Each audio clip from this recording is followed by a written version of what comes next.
All right. It says we're live. It says we're Yes, live. yes, we're Oh live my without goodness. guests. No No guests guests today. today. It's just you and I, Sergio, today. Thank But God. we have a packed show for anybody who's watching the replay. Welcome. Thank you for joining. The Show Me the Money Live Club is, or Show Me the Money Club Live is Tuesdays, 6 p.m. Eastern, 3 p.m. Pacific. Make sure you subscribe to ring the bell for notifications so you'll be notified when we go live. And if you forget about it, just hit all notifications so you will know. We have a lot to get to today. We have a lot of Yeah, different topics, so that's going to be a lot of fun. We obviously want your feedback, so make sure you put it in the comments. First, we're going to be talking about our giveaway. We're going to be talking about what we're going to be doing in the next couple of weeks. So we're going to be looking for people. So if you're interested in being on Show Me the Money Live, then that is going to be awesome. We're going to be talking about that in just a moment. And then we got a lot of other things that we're going to be talking about today. So let's get right into it. First off, let's talk about the dash cam. We have a Nextbase dash cam that we're going to give away today. Well, we're hello. going to run it for this week, actually. And then we're going to announce the winners next week on next week's live stream. Another reason why you should be subscribed and ring the bell for all notifications. So if you enter, you know if you win or not. So here is the rules. We're going to say it throughout the show a couple of times when it comes to this. We are doing a giveaway for this Nextbase dash camera. We did a quick review on it recently. So if you want to check it out, go back and you can. It is a pretty nice camera. It's pretty cool. So, hey, you're getting it for free, which is even better, which is going to be great for Rideshare. The one thing that we're going to be doing when it comes to it is we are looking for who has the best tip percentage when it comes to all of the rides that you've done for the last week. So what it is from June 13th through the 20th. So for that week, your overall earnings compared to your overall tips, we're going to see who has the most. So send your weekly screenshot breakdown of how much you made plus how much you made in tips, so we can do the verification. You're going to want to email Sergio. So it's sergio@therideshareguy.com. Again, make sure to send it there and just send your screenshot. Anything else you want to add to that real quick? So Uber or Lyft, obviously, right? Although, wait a minute, on Lyft, they don't tell you send you your statement like 10 days later. So is that going to work out? I'm not sure. Well, either case, Uber or Lyft, okay? We're not talking delivery, we're not talking anything else, just rideshare. Yep. So on top of the Uber screenshot, you're on your weekly earnings screenshot, it says, or the screen, it says fares. We know what the fares are. No promotions. And on, I think, the third or the fourth line, it says tips. So pretty simple. Take your tips divided by the fares. You get a percent times 100. You get a percentage. Whoever has the highest percentage gets the dash cam. Simple enough. Simple enough. All right. So essentially, if you worked and you took a number of rides, and let's say you made $100 and you made $25 in tips, well, that's 25% of your total earnings is tips, and so that's a great percentage there. So what we're trying to do is make you guys some better drivers out there, so you can get some more tips. Hopefully, you had some good ones. Now, this has to be in-app only. Cash tips don't count. So you can't say, oh, I made $100 in cash or whatever it is for that week. No, that's not how it works. It's got to be a screenshot of the breakdown showing how much you made, what your tips are, and then we can get the percentage that way. So again, it is going to be for the week. So send it over and we're going to announce the winner next week. Yes, sir. We'll mention that again. So for everybody else who's watching, we'll definitely have to mention it. Yeah. All right. If you want to start talking about the town hall meeting that we're going to be planning. Okay. So we started this 8 weeks ago, right, Chris? So this is our ninth consecutive week. I'll tell you what, it's going really well. Now, I don't think it makes any difference how many people are watching it live at the moment or not, but this has longevity. So pretty much every episode is getting much better results than we thought it would get. So good news is we're going to continue doing it. The other thing is that initially, when I first thought about this idea, live stream, I thought, we would do town hall meetings, meaning so we're going to do 2 of these in July. First one is going to be July 12th. Instead of the live episode, we're going to do a town hall meeting. That town hall meeting is going to consist of me and Chris and 5 or 6 drivers from major cities. Let's take LA, San Francisco, let's say New York, obviously, let's take Boston, Chicago, and one more. So we need to find drivers to do this. Now, I've been in touch with a whole bunch of drivers. They all first say, yeah, I love to do it. And then they think about it and they go, oh, I don't want my face. I don't want Uber to know what I'm saying. Honestly, if anybody was going to get deactivated, boys and girls, it would be me. So I don't think Uber really cares about what you say. But the town hall meetings just is that we all get together, right? We talk about current issues. We talk about where we see the future of this gig going, and have a civil conversation. Agree to disagree on a lot of things. And Chris has the mute button, so if you get out of control, you will be muted. So we have to have a civil conversation, okay? An hour and 10 minutes, but we're looking for drivers, bottom line. So whoever is interested, they can come on and pitch whatever they have going in their lives as well. If you have your own blog, if you have your own channel, whatever, you can talk about it. The other thing is, I need participants in this. So please email me at sergio@therideshareguy.com. Therideshareguy.com, part one word with the .com. That's on the 12th of July. On the 19th of July, we're going to repeat this, but this time we're going to repeat it for smaller cities. So let's say, Colorado or South or Myrtle Beach or Syracuse or smaller cities. Because what happens is that, look, in LA, in San Francisco, we know we can kill it when there's bonuses, when there's surge, and we talk about it, and I get a lot of pushback. They're saying that, yeah, come here and do it. I never say that I can come there and earn 30, 40 bucks an hour, okay? In LA, it's possible because we're in in our backyard, we have a million rides happening every day. I certainly want to sympathize and empathize with those guys in smaller cities. So we're going to have a town hall meeting on those cities. So 2 of them, July 12th and July 19th, which is Tuesday at 3 p.m. Pacific Standard Time. We're looking for drivers. We're looking for applicants. We are not going to have a shouting match, I guarantee you. We're going to come on and discuss pretty much our victories, our frustrations, what you would change as an Uber driver. Obviously, everybody's going to say higher rates, but we're going to speak, about a lot of different subjects. So please email them to me. Email me who you are. Email me how long you've been driving. Email me how many rides you have under your belt. You don't have to be a veteran. You could be a rookie. You could be doing 10 different apps on your phone, better yet. So we are really not specifically looking for anybody special or anybody who earns the most money or the least money. We're looking for drivers in big cities and small cities to get a flavor of what's happening around the country. Is that good enough? I think so. And please email to me. It doesn't matter. It's not like, and if we have, let's say, 5 drivers from one small city, we'll just draw one out of the hat and then we'll say, you're on. Because this I want to keep doing this at least once every, I don't know, couple of months, because things change. App changes, rates change, gas prices go up, gas prices go down. Schools open, markets become busier. I mean, we want to keep doing this to understand, get the flavor of the country, as opposed to just saying, oh, LA is great, I'm making 40 bucks an hour. I'm like, who gives a shit, Serge? You sit there and talk. And you know what? Out of all the videos, we had one video that got like stupid 28,000 views or something, which is on RSG norms. It's like through the roof, right? Viral in the rideshare world.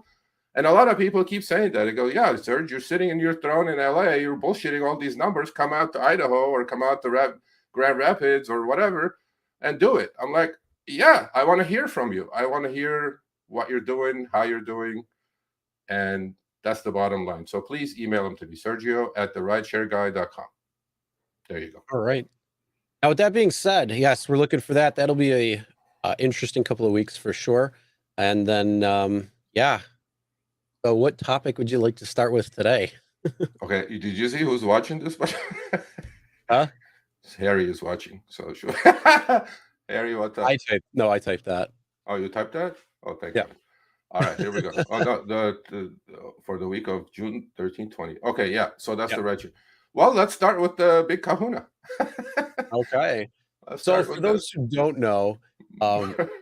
Dara, the Uber CEO, had recently done a sit down with Bloomberg, and we're going to play a 4-minute video of how he's saying that Uber is recession proof.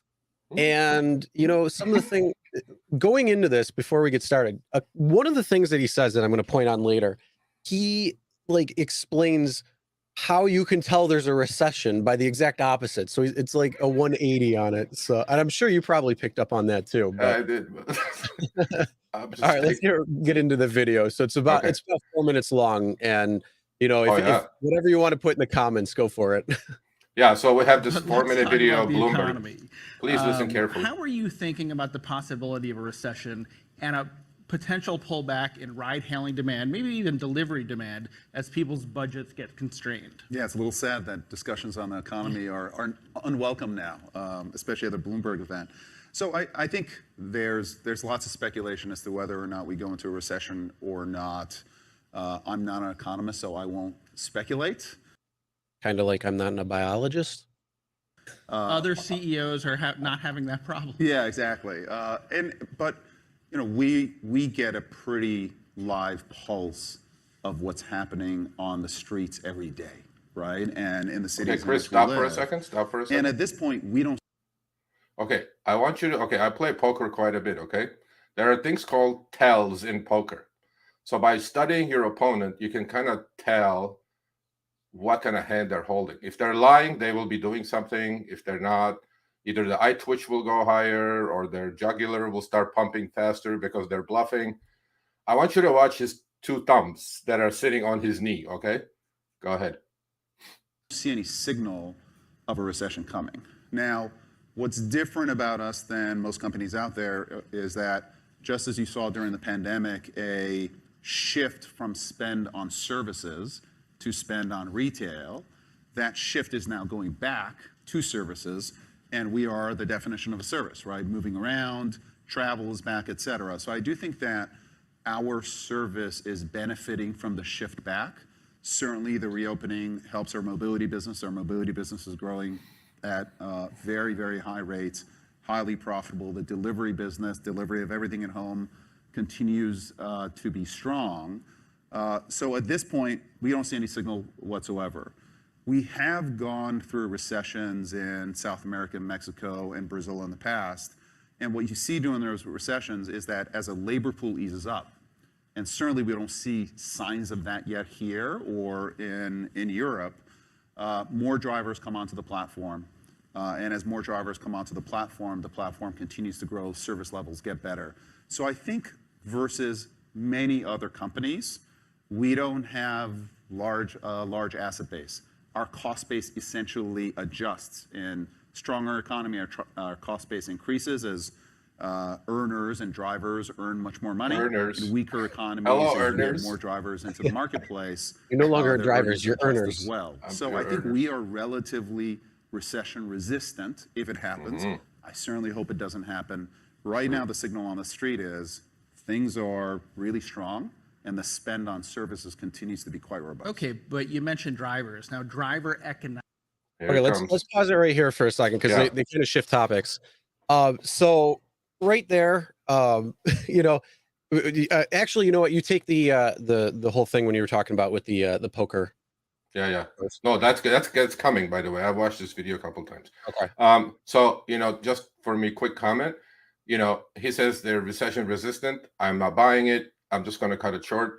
The only thing actually I agree with him in this is that if there is a recession, now that he said that we had recessions in South America, the U.S. is not South America, my man.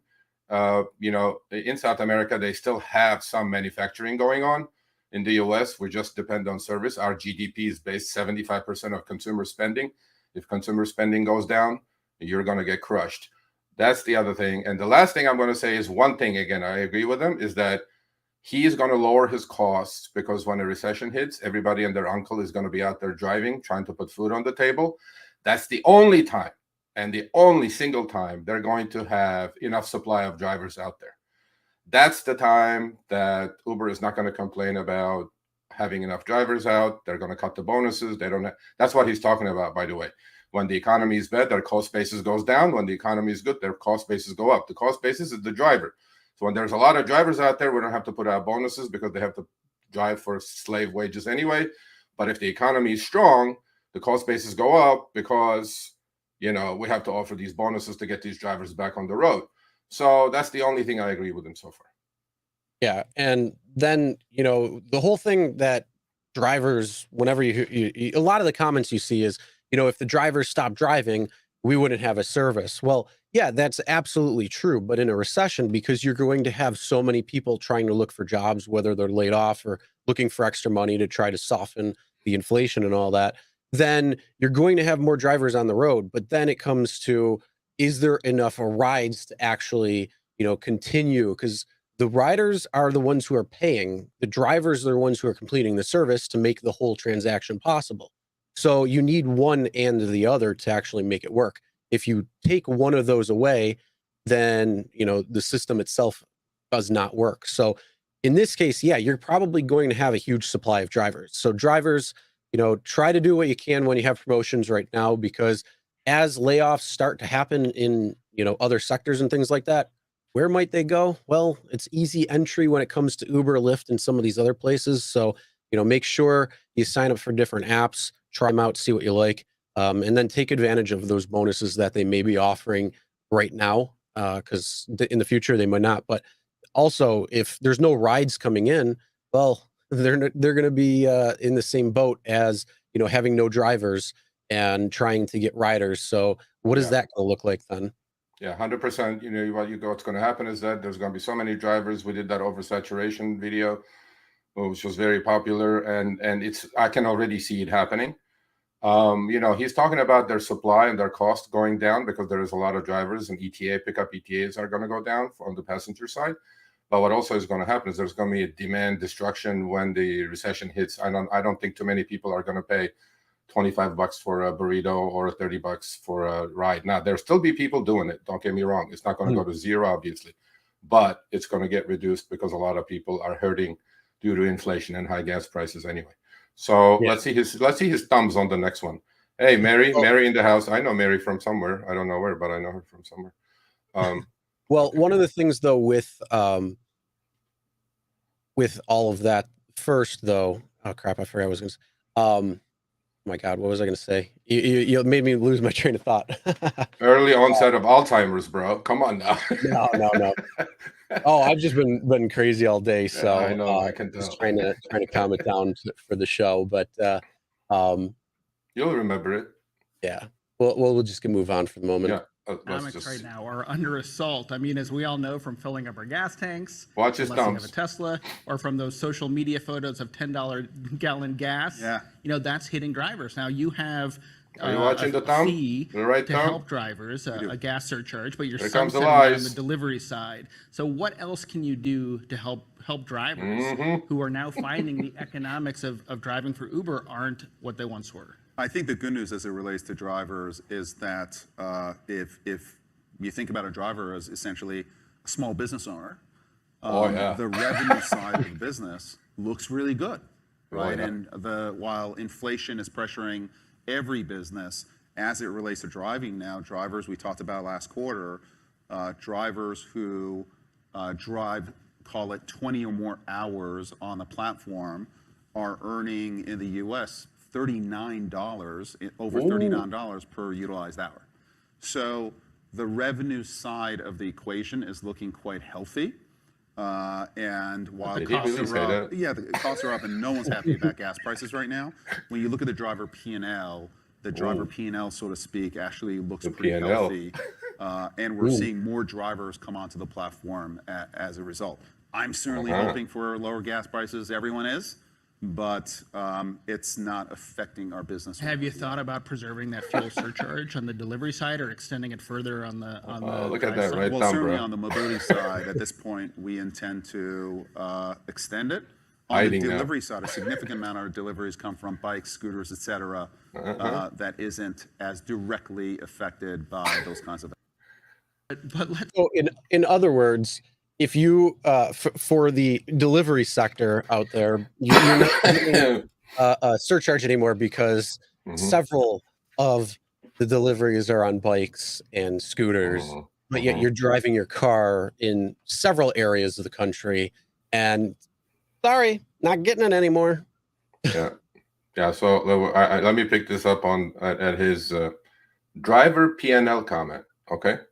So he said driver P&Ls are very strong, profit and loss. Yeah. Okay. And he made this the claim that if you just turn your app on anywhere in the US and drive 20 plus hours, utilized hour means active hours, by the way. That means period 2 and 3, meaning on the way to the passenger and with a passenger in the car. Drivers are earning $39. Now, he didn't specify what city, he didn't specify, what county, he didn't specify what state. He just said, yeah, just turn your app on and go 20 hours plus, you're going to get 39 bucks. Let me tell you something, Mr. DK. I busted my ass last weekend. I couldn't break 40. So if I can't break 40, other than WeZoom, I don't know too many people who are breaking 40. So to me, that's like almost false advertising, right? I mean, you can't come out and say that on a major interview like Bloomberg, saying that, oh, driver P&Ls are great. They're earning average of 39 bucks. You didn't mention what hour. Is it 1 hour a day, 39 bucks? Is it LA? Is it, I don't know, DC? Is it New York? Is it between the hours of 12 a.m. and 3 p.m. bar drunk hours? You didn't say shit. All you said was, yeah, turn on your app and go, and let's say one of those small cities we're going to have a town hall about, Myrtle Beach or whatever, Sioux Falls, Idaho, and go tell that driver, oh, yeah, turn your app on 20 plus hours, you got 39 bucks. So on that one, let's not hammer him too much because I think he figured it out on his own probably, or his handlers probably told him, why the hell did you say that? 39 bucks an hour. And well, so right this here, one, you see the screenshot. yeah, there you go. Good old Harry, who's still active on the Uber platform. He gets this screenshot. What does it say, Chris? Yeah, $29. But the thing, even if you read the fine print, though, it does say the 20 hours right there. Yeah. So it doesn't say, though, the different periods. So it doesn't say if you're online time, but we all know they're going to use active time versus online time because it looks better for them. But yeah, it's funny because I've been sending you the screenshots of the texts that say, oh yeah, come out between 12 and 3 a.m. Yeah. and you can earn $29 an hour, and then it drops to $24 an hour and drops. It's like, I mean, I know that they're using historical values and projections and stuff like that, but still, it's but no, I mean, that's false advertising. So Mech 514 says, I think that 39 was an overall average over the entire platform. Mech 514, I don't know of any Uber Eats driver that's averaging 39 bucks an hour. The only people who may average 39 bucks an hour would be rideshare drivers, and it'll be either San Francisco or LA, or maybe DC, maybe Atlanta with stupid bonuses. That's not happening, buddy. Plus the 39, he said it's utilized hour. So there's 3 phases, actually 4 phases, period 0, 1, 2, 3. Utilized hour means active hour. So that's period 2 and 3. Nobody's making 39 bucks an hour. So to me, and Harry's screenshot was, by the way, we confirmed with Uber, it is period 1, 2, and 3, meaning you're idling, you get the request, you drive to the passenger, pick him up, and finish the ride, right? So his screenshot, which is from Uber, said 29. The CEO says, 39. I'm like, bro, nobody's making 39 bucks an hour with $7 a gallon gas in California. Okay, I know WeZoom is doing it; he's killing it. But other than that, nobody's doing any of that shit. not only that. Again, that's larger. I mean, where are they talking about? Is he talking about the top echelon of drivers, or are you talking about like the average driver? Because what city? And then where too? Where? Who? I want to make 39 bucks, bro. Mr. DK, please come on the show. If everybody was making 39 bucks an hour, everybody would quit working at Walmart and Target and minimum wage burger flippers and all that stuff. They'll all be driving, buddy. 39 is not happening. Okay. Honestly, it's Mhm. not happening. If it ain't happening for me, and I'm not bragging, I'm a top 1% driver in LA, it ain't happening for you. So to me, I went out last weekend, did 28 rides, all on surge, but there were no incentives. I could hardly touch 40, hardly. Mhm. And I hunted Yeah. every single one. I cherry picked every single one, and And that's still exactly the couldn't reason do it. too why you Yeah. got to, pay attention to your promotions and use them to your advantage. Because again, that's the whole thing when it comes down to it. If you're not running with the promotions, you're Yeah. not making that extra money that's there. Because Nope. again, remember the whole when Uber first started, you had that 80-20 split. So Yeah. 80% went to the driver, 20 went to Uber, then it went 75-25. And then when they did the up or the upfront earnings, and then they detached everything where it was mileage and time. Once they started doing that, they add the promotions into that 75-25 split. So if you're driving without bonuses and promotions, No you're not chance. getting the 25-75 split. And that's when Uber is starting to take more and more. Yeah. But when you are using the promotions, and that's why, some of the times we've hinted saying, get rid of promotions, raise the rates, and then keep it so it's that 75-25 split. Everybody's good to go. Yeah, I agree with Miles BYMSB. What promo? 70 rides for 30. You betcha, buddy. I'm telling you, last week were the lowest I've seen quests in LA. And I know a lot of LA drivers are watching this, so they can concur. They're cutting everything. I'm telling you, they're cutting in a mad rush to be profitable. And right now, with the summer slowdown, my maps have turned pale gray or pale white pretty much 24 hours a day from being blood red for 18 hours a day. Literally, since the schools closed, it's shit. But 39, he says, he puts it out there. He goes, the driver PNLs are great. And then he says, and the guy asked him after this, by the way, I don't know if it's in the video or not. He said, how about the gas prices? He goes, gas prices are high for everybody. What's the big deal? I'm like, huh? Gas prices are high for everybody. Inflation is high for everybody, except that in 2019, LA drivers were making 60 cents and 21 cents a mile. 21 cents a minute, 60 cents a mile. 2022, gas prices 50% higher, inflation, everything 100% higher. We're still making 60 cents a mile, 21 cents a minute, because there is no surge, there is no quest, there is no CRB, there is no boost. How can you make money with 60 cents a mile? So should we get into the next one? It's like, bro, come on, bro. But not only that, everything else is raised in prices to offset these costs, which means that Uber hasn't offset the costs when it comes to paying out drivers. They've kept rates the same. And with the exception of that leaked memo talking about Phoenix, where they're testing something out. I don't know more info than that, but like 55 cents, 45 cents isn't going to do too much when it comes to a per ride. It's going to have to be something where, you just got to raise rates. You got to raise rates for customers, and you got to raise rates to pay drivers just to offset those. Because again, everything costs more. So if you're still making the same, and then with promotions and stuff like that disappearing because it's been too busy in certain markets, then what are people going to do? They're going to stop driving. They're not going to drive. And if they are, they're going to be making bare minimum. And it's going to be a real problem all around.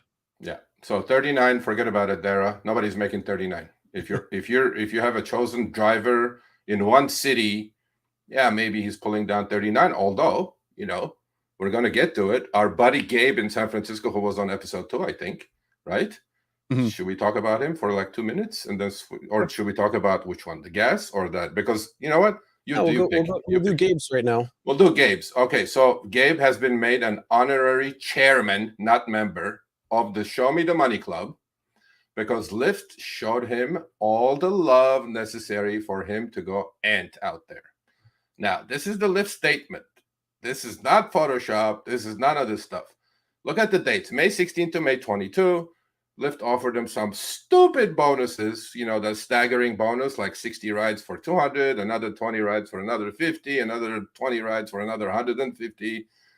Long story short, I want you to focus your eyes on the top. That's right at $1,100.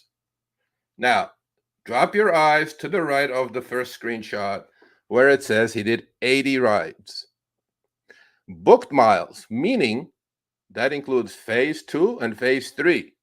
That includes pickup miles. He drove only 278.6 miles in a Tesla Model 3. His book time, meaning a passenger in the car and on the way to the passenger, was 16 hours, and his total online time was 21 hours. Total online time, killed it at $55 an hour. At book time, he killed it at $65 to $70 an hour. And let's switch to the right side of the screen. Let's see how much money Lyft lost.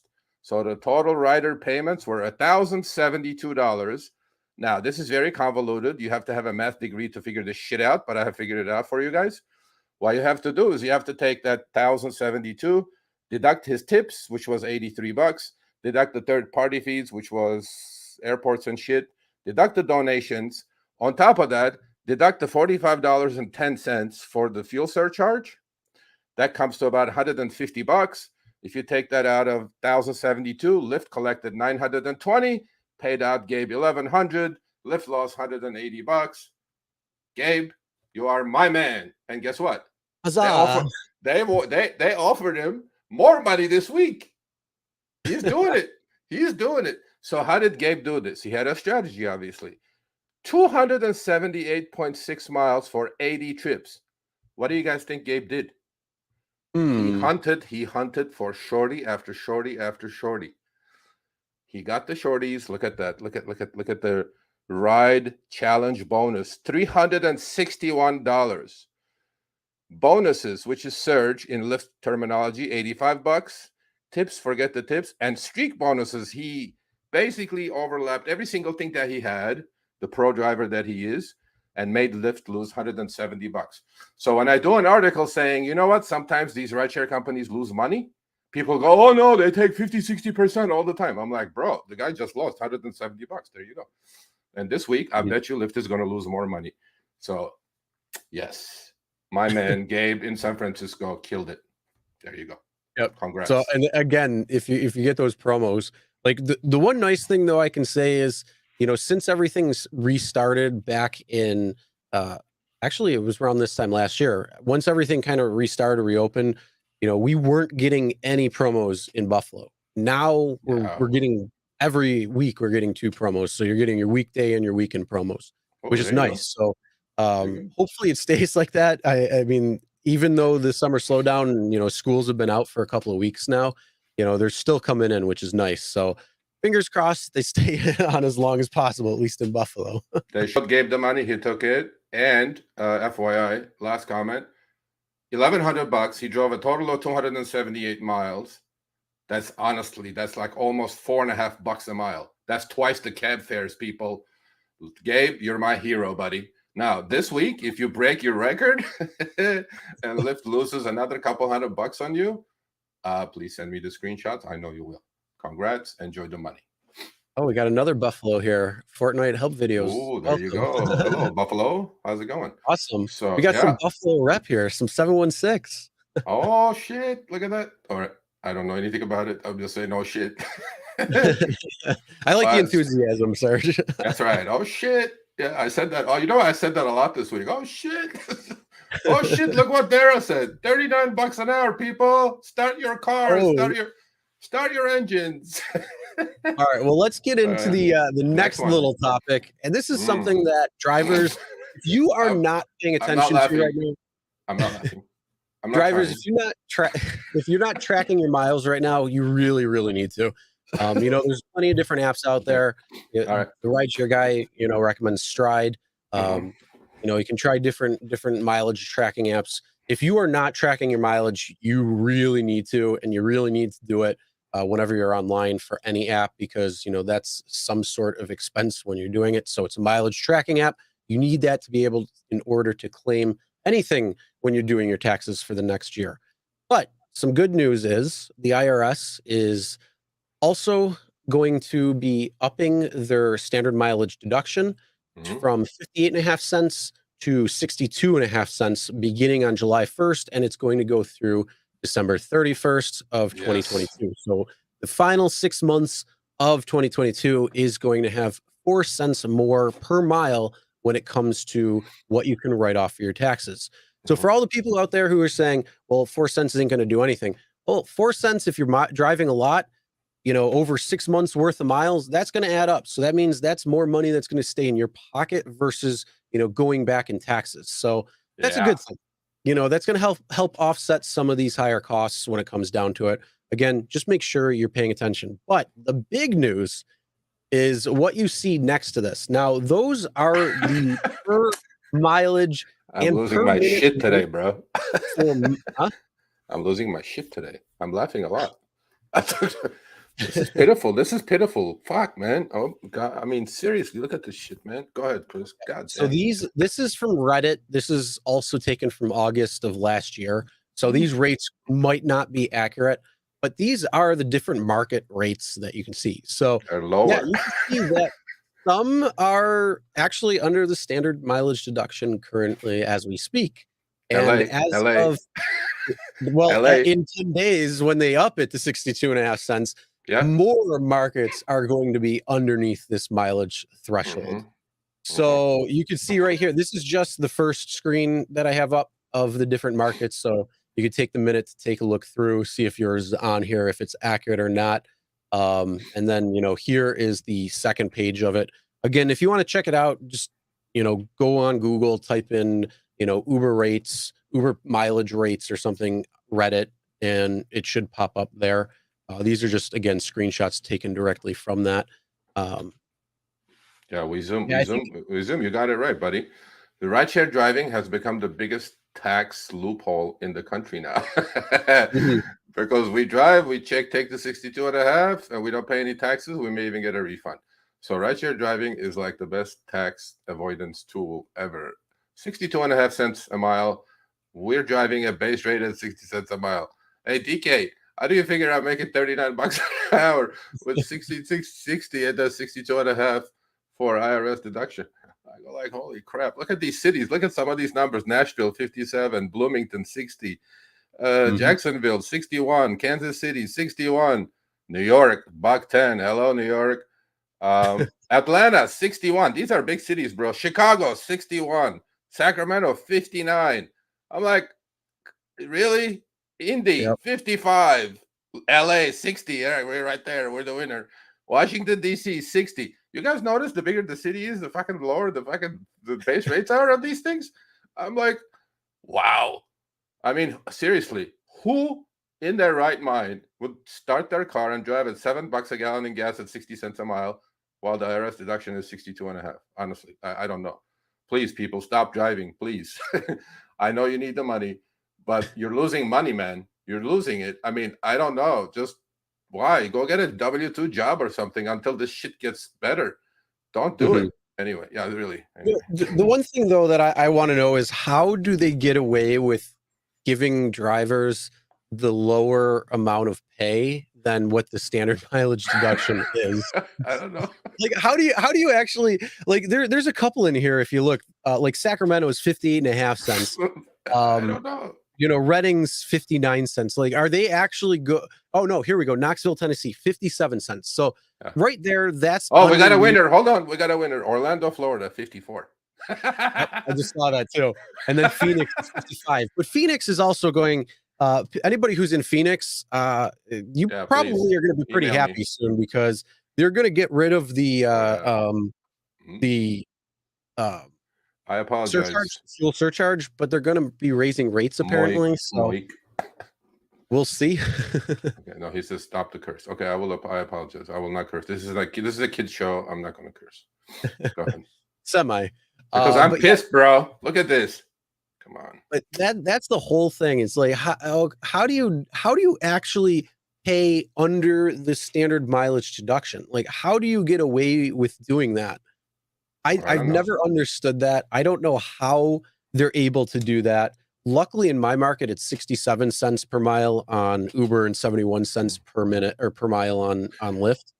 So at least it's pretty decent over that mileage deduction. But still, it's like, how do they get away with doing that? That doesn't make any sense. They can because they can.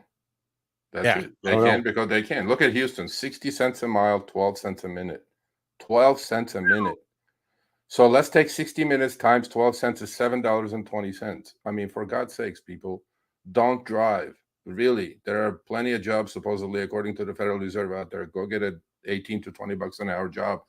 This freedom and flexibility rhetoric is BS, okay? I mean, you're going to waste your car to a pulp. You're going to beat your brains into a pulp, and then you have nothing at the end of 6 months or a year that you're doing this, you know? I mean, Houston is 10 cents a mile now. Holy crap. I'm sorry, bro. So I will not. Oklahoma City is Just 8 for cents. you. You want to join our town hall meeting, sir? Email me, Sergio at the rideshareguy.com. Yep. So for anybody I don't know. who's in right now, Yeah. we're doing a town hall meeting. We're going to do, the first one is going to be July 12th. And it's going to be, we're looking for 5 or 6 drivers who are in major cities, large markets like, San Francisco, LA, New York, Houston, Miami, the bigger markets that are in the in the country. We're going to do a town hall. We're looking for 5, 6 drivers. We're going to do the following week, small cities, small markets. So if you're in one of those two, you want to come on the show, give your 2 cents, talk about what's going on with your market, where you're doing, where you're going, what you're doing, that type of stuff. Just email Sergio at the rideshareguy.com so we can set that up. We're looking for about 5 to 6 drivers for large markets and for small. So let us know. Do you want to mention the dash cam one more time, right in the halfway through the show? Yeah. And then the dash cam too. We are giving away a next-based dash camera. How to enter? You have to screenshot Uber or Lyft earnings when it comes to how much you've earned for the total week, this past week from June 13th to the 20th. You're gonna have to put in how much you've earned, and then how the tip percentage is. So how good were you at getting some tips? The person who had the highest tip percentage out of how much they've earned is going to win dash cam. Again, send that over to that screenshot over to Sergio at the rideshareguy.com. We're going to announce that next week and hopefully give that to somebody in need. The more the merrier. Yep. All right. All right. So moving on. Gotta love something big has come back. Dun dun dun. Dun dun dun. Dun dun dun. Okay, so UberPOOL. UberPOOL is back. They can sugarcoat this any way they want. Although, you know what? I give him credit. Did I just say that? Yeah. Yeah. Wow. What? I give him Hold credit. On, let me check. Did hell freeze over? It's on recording, so I'm like, goddamn, I said it. Did you say tips? Yeah, I simply said tips, sir. Tips. Yeah. There are a lot of people getting tips. Aren't you getting any tips, Ricky? Meet UberX Share. So this is the replacement for UberPOOL, the dreaded UberPOOL that every driver hated before the pandemic. And if they could opt out, they would have opted out.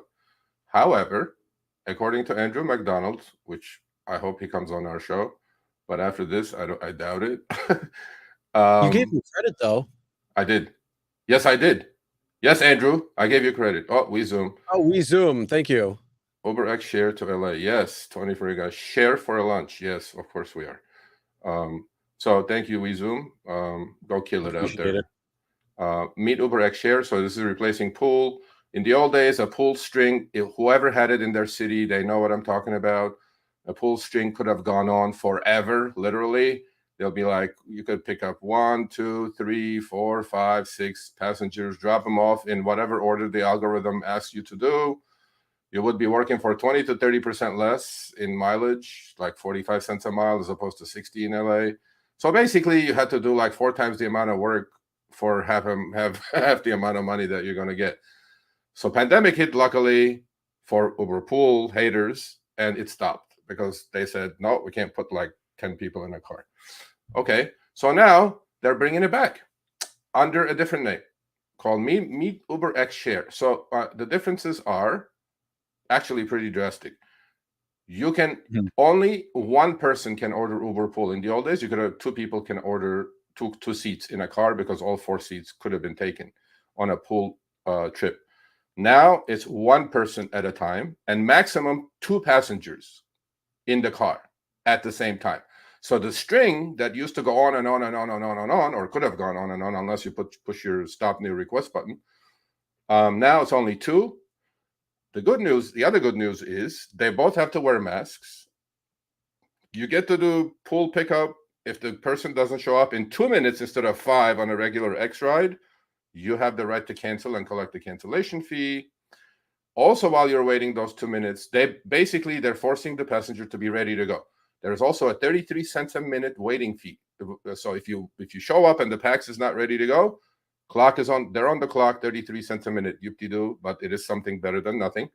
So they have changed quite a bit from the old UberPOOL to the Meet UberX Share. And the reason it's called UberX Share, the rates are going to be the same as UberX for the driver.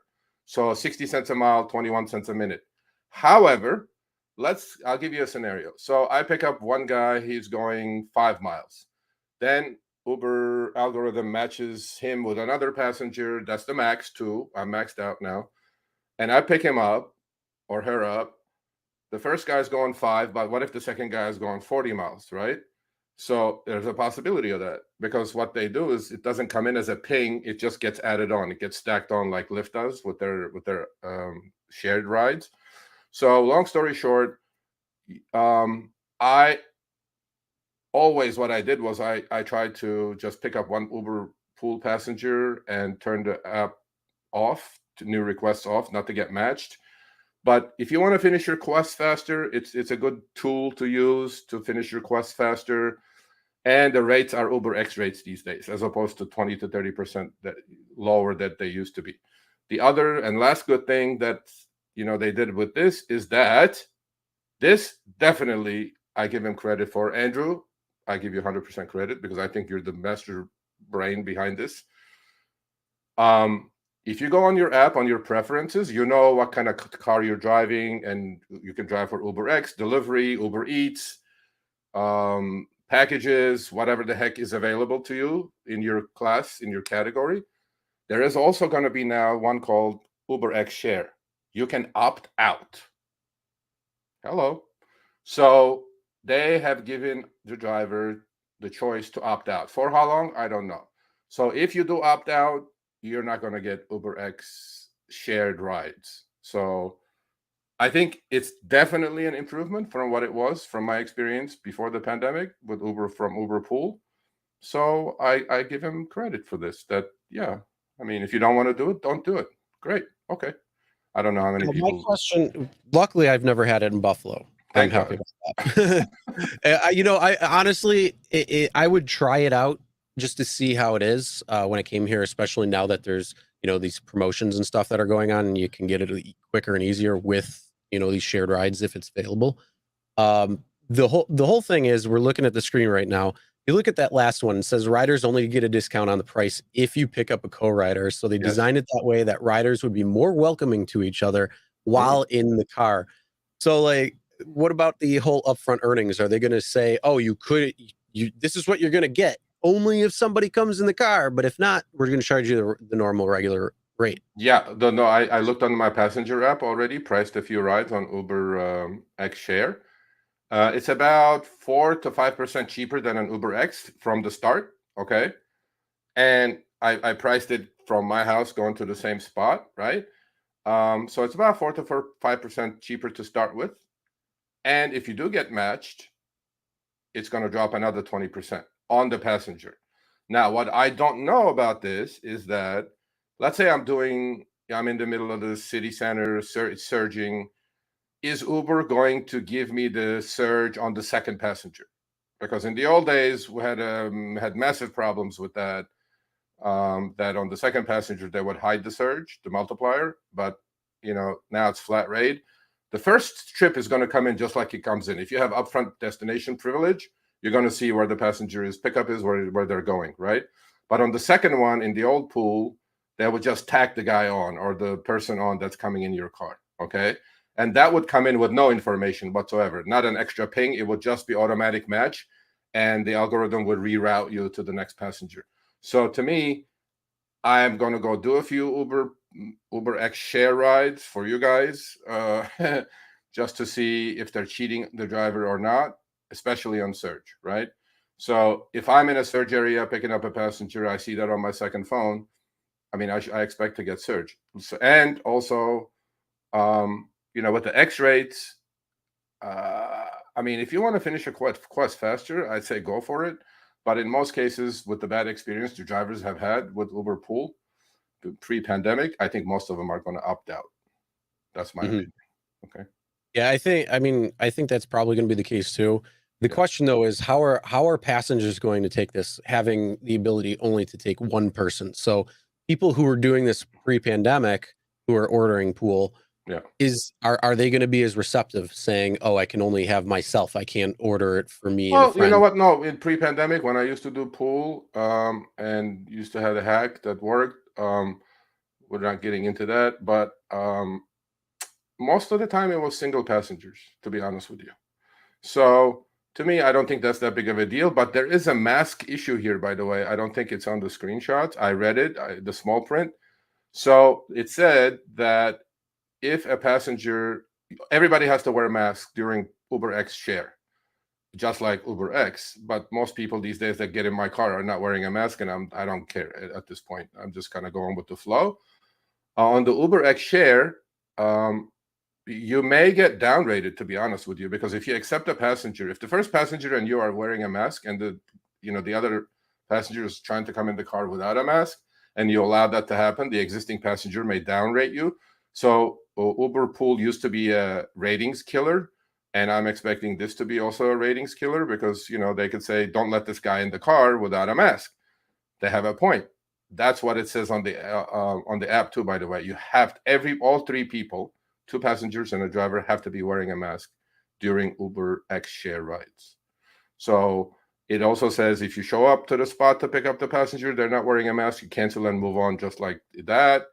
I think there's going to be a lot of friction between the 2 passengers. If one is a mask believer, the other one is not.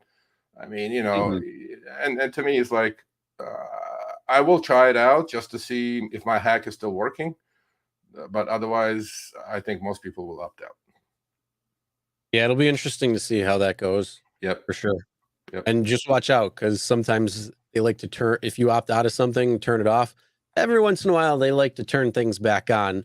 So just be careful with that. Make sure when you're that's a great point, Chris. That's a great point. You want to make sure, because like, at least in my area, I have the ability to take Uber Eats. I don't like doing Uber Eats unless like I just want to try it out or something again. Yeah, that's a great point. But I'm on it, and if I haven't driven in a little while, or something, I took a week off or whatever, they'll like to try to put it back on, and be all of a sudden I'm online and, oh, there's an Uber Eats order coming in. I'm like, I don't want to take it right now. Yeah. So no, yeah, I think this morning it was on my app, it was turned on.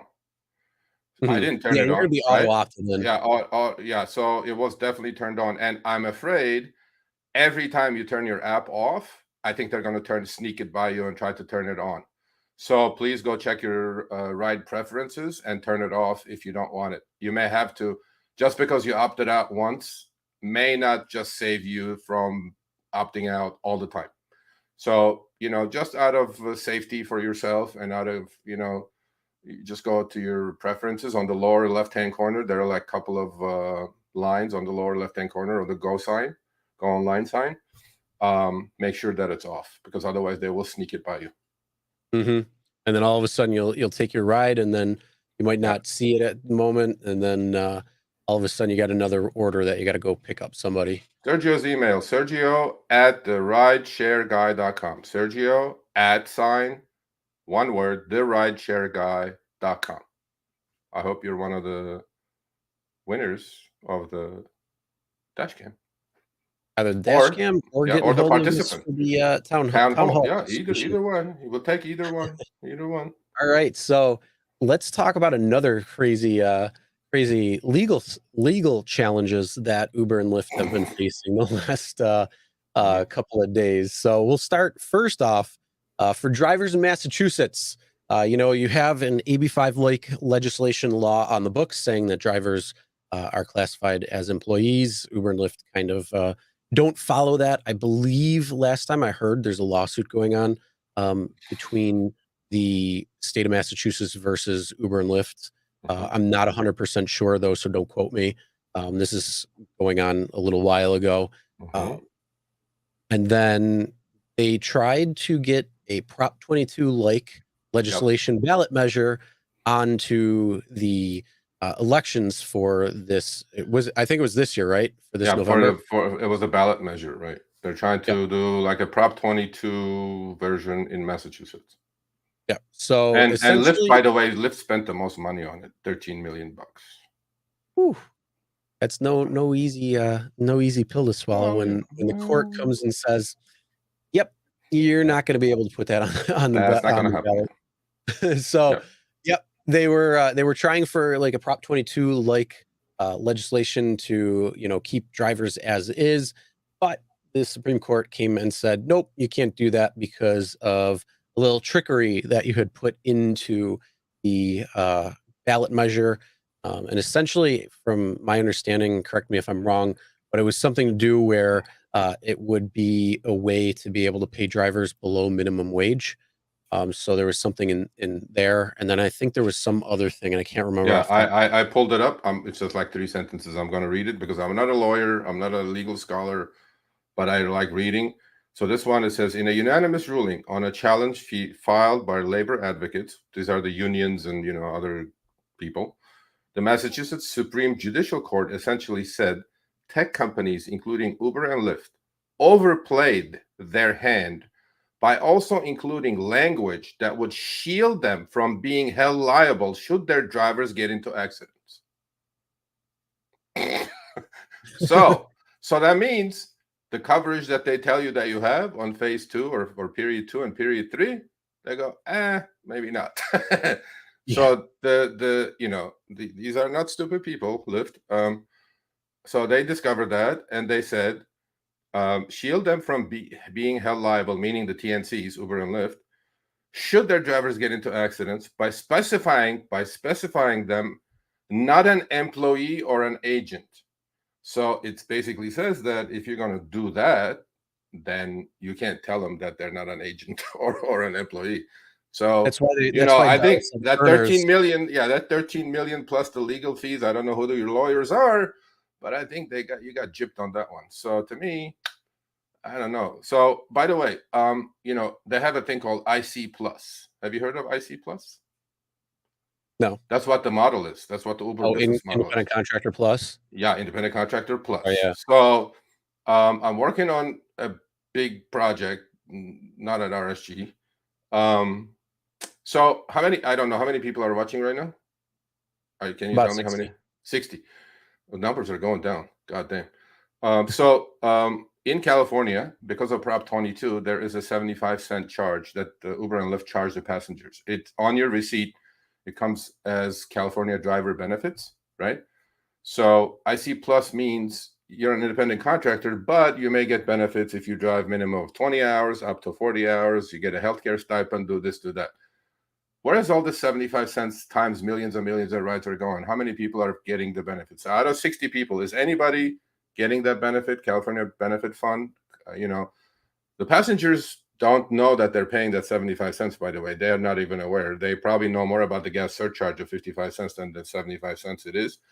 So I wanted to find out who keeps the accounting on the 75 cents. Nobody knows. And Uber and Lyft do millions and millions and millions of rides in California. Where is the Hey, Steve, where is the 75 cents going? So to me, and I don't know any of my friends, any of the drivers I talk to that are receiving these benefits. So we're working on something to see if we can nail these guys to where they belong.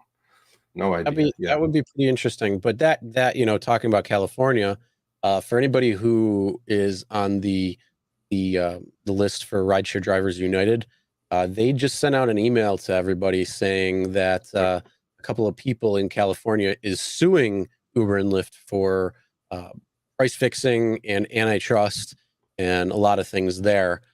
So it's going to be interesting to see what comes about from that. As you were saying earlier, they're suing in the California Supreme Court versus or in the state court versus a federal court. So it's pretty interesting to see what's going on or what might happen from that. So anybody who is part of or who has that mailing list, a part of Rideshare Drivers United. Yeah. You probably got that email earlier today. Yeah. Same thing. They posted on, I think, like the New York Times or somewhere else. So pretty interesting to see that court case come about. What's your thoughts? They did it in California because I think from everything I've heard about it, to prove antitrust cases is a very difficult task to begin with. If they had done it in the federal courts, they had different statutes that they have to follow. So they did it in a state court. Hopefully, it'll go somewhere. But in general, antitrust cases are very, very, very difficult to prove. I know these three drivers. I know the president of RDU, Nicole. I speak to her. We'll see. I don't know. I mean, it's going to be a long battle, obviously. But Prop 22 is the law. If they're touching that, no. But they're talking about price fixing. How are they going to prove that Uber and Lyft are price fixing? I'm not sure. Are they saying they're in collusion, right? So one app is the same as the other app. We'll see. We'll see where it goes. But it's another law. It's another lawsuit. So why not? Yeah. Right. And then not only that, Lyft's settlement. That one's bigger with investors. So if Yeah. you want to talk about that one. Yeah. Well, so Lyft went IPO 3 years ago at $72 a share. Today the stock closed at 14 and change. I don't know. You're down. I don't know, 70%, 80%, whatever you are. So the thing is that about a couple of years ago, stock was already going down. Lyft investors who invested in the IPO sued the company, saying that they hid all bunch of safety information, safety guidelines that they broke in order to go public. And they said, you hid all this information from us, and Lyft said, nope, I didn't hide anything, but without accepting any fault, I'll settle for $25 million. Now, the thing is that the investor had sued, by the way, for $777 million. And they settled for $25 million. So, yeah, it's a little money for Lyft, but it could have been much worse. And we know the safety situation at both TNCs, right? 2 years in a row now, they brought out their own safety report, and we know what's going on. So, yeah, did they hide it? Did they not hide it? They didn't accept any guilt. They didn't admit to guilt. They said we settled for $25 million, and the investors took the $25 million. All right. Another headache gone, but now comes this lawsuit by three drivers of RDU. The lawyers had to get paid off. Yeah, you're probably right, Ricky. But suing for $777 and selling for $25, I thought that was kind of strange, right? But I guess everybody had enough of it, and then that's it. So, but they've been in the courts for 2 years plus. But if you did buy IPO Uber at or Lyft at 72 or Uber at 45, you're in pain. Oh yeah. Oh yeah. So that's another settled case. So what else we had? We had a couple other things going on, don't we? Yeah. So let's get into your Boost Plus. Yeah, Boost Plus. This is something that is new. It replaced the consecutive ride bonus in the LA area, in LA County anyway.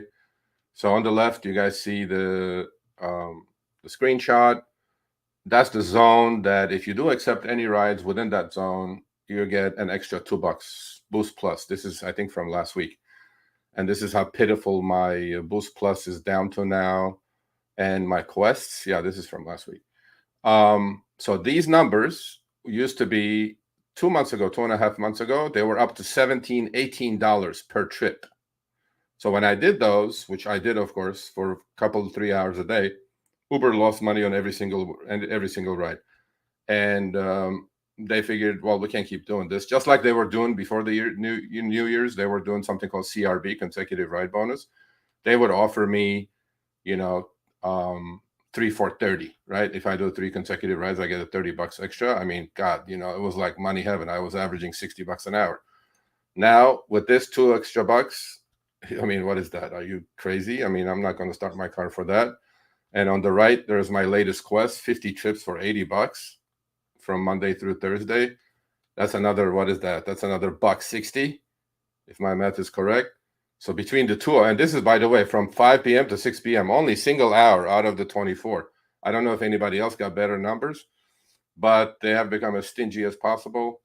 You know, when it was $6 to $7 was the sweet spot, because that's a 2x ride on a minimum ride. So you can do all the shorties and collect all that money, basically 10 to $12 on each ride. But nowadays it doesn't make sense. So Boost Plus, Sergio, that is ridiculous. Yeah, it is. There's $2, buddy. 2 extra bucks every trip with Boost, and $1.60 for Quest. You know, summer slowdown is here. We're down to peanuts. You know, hey, what can we do? And guess what? The gas prices where they are. I mean, for God's sakes, I paid like close to $7 a share for $7 for regular gas the other day, and believe me, it hurts, man. I mean, $7, it hurts, right? SEGY made an SEC filing being added to the. I don't know. Are you? That looks like spamming to me, but that's okay. So that's Boost Plus.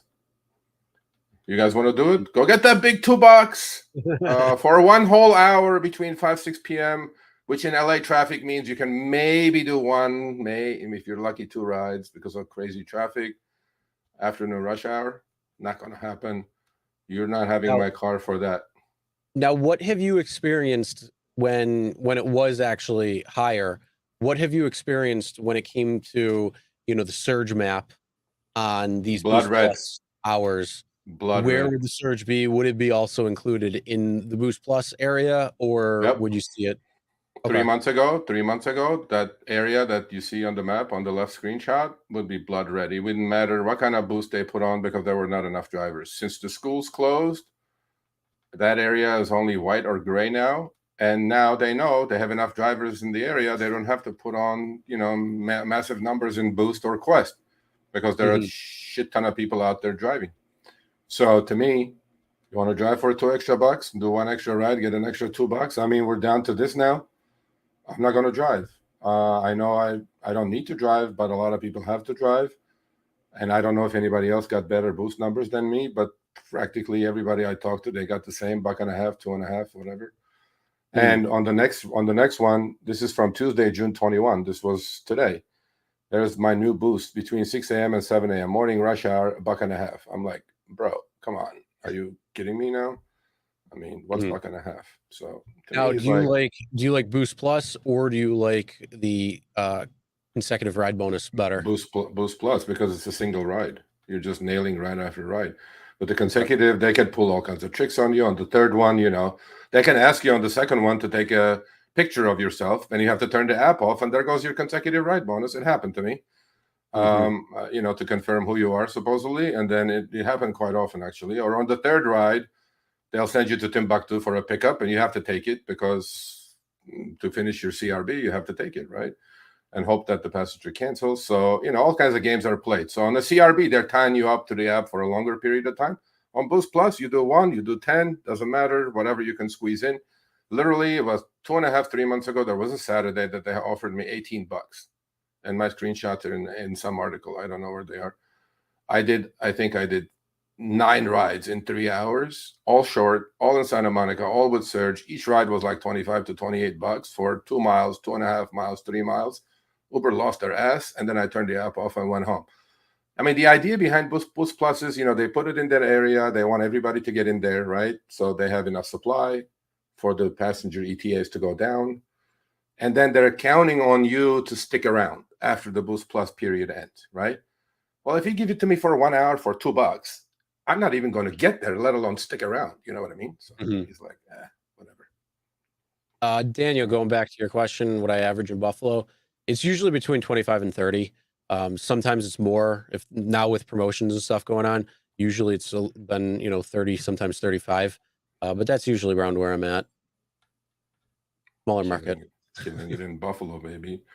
I'm also in LA County, but it has slowed down, and Boost and Quest are down for me. Yeah, it's down. Aussie is down for everybody. It's not just you. Don't take it personal. And I don't think these. Some areas are experiencing. Some areas don't experience a slowdown. Some actually will probably pick up. But for the average market, it's slowing down quite a bit because, you know, It schools is. are out, summer's happening, so things are changing. And the big thing is you just got to adjust, you know, when you're going out, where you're going out, Yeah. and paying attention to the trends that are happening, knowing the events that are going on, positioning yourself to Yeah. take advantage of what's going on in your area, Yeah. you know, positioning yourself to take advantage of what's going on from these companies, what they might be offering. So there's quite a few different things that you can do still to make money when you're out there. Yeah, well, I mean, you know, I wrote this article, can an Uber driver make 100K a year? And a lot of people actually came up with it that said they do more than that. I'm like, look, you can make 100K a year. You have to drive 50, 60 hours now to average 2,500 bucks a week, which you have to get to 100K. You have to drive maybe 60, 70, 80 hours a week because business is slow. There's not enough surge. There's enough quests and promotions and incentives, right? So to me, so I said, look, there's 168 hours in a week. That's no joke. That's not going to change. You guys can figure out the math. 3-4 months ago, no joke. Out of 168 hours, solid 60 to 70 hours was blood red in the city, right? Now I look at it, maybe we're down to 25 to 30 hours a week, which is 2-3 hours in the morning rush hour. And that doesn't last that long. And it's not as robust that it used to be. I used to see like $20, $30 flat rate surges. Now it's like 6, 8, 10 bucks. And we know Uber, what kind of games they play when you turn the app on. It either disappears or gets halved. So now it's like, you know, you have 20 to 30 hours to make money. And yeah, you can put up my earning shots, earning screens on the next one. So last weekend, I drove 2440. You know, I only pick a quest that I know I can finish. So these are my two numbers for last weekend, right? So I went out and drove Saturday, 4 hours online, 140 bucks, did 9 trips, all short. Mileage wise, very profitable. Hour wise, I don't know, what is that? 40 bucks? Is it 35, 38, whatever? It's 39. 39. Okay. Yeah, I'm trying to. Oh, yeah. You know what? Maybe they were. Maybe they were watching me probably. And then on Sunday, I went out and drove another 5 hours, 4 hours and 42 minutes, 192. By the way, those 20 rides that I did to get that wonderful quest of 40 bucks. Oh my God, I can't even believe I'm saying this. 2440 I had. So I go, you know, I hit 9 or 10 on Saturday, 9 or 10, all on surge, only in the afternoon. By the way, I didn't dead mile at all. I used my Lyft schedule ride to get into the city center because I live in the suburbs. And this was what Lyft was offering. And I'm like, no, I don't think I want to do that. I didn't want to get tied up.